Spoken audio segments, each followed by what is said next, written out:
घरामध्ये खूप दिवस गोड काही ना काही खाऊन खूपच तिखट खाण्याची इच्छा व्यक्त होत होती.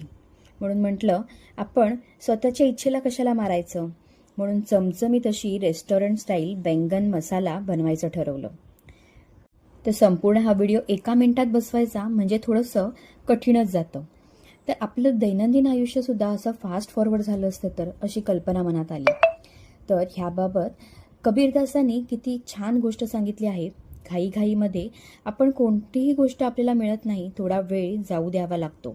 ते म्हणतात, धीरे धीरे रे मना, धीरे धीरे सब होय, माली सिंचे सो घडा, ऋतू आये फल होय. म्हणजे जे आपल्याला हवंय ते आपल्याला आयुष्यात हळूहळू मिळत राहतं. आपण फक्त प्रयत्न करत राहिलं पाहिजे. माळी 100 घडे पाण्याची सिंचाई करतो, पण फळ तेव्हाच येतं ज्यावेळी ऋतू बदलतो.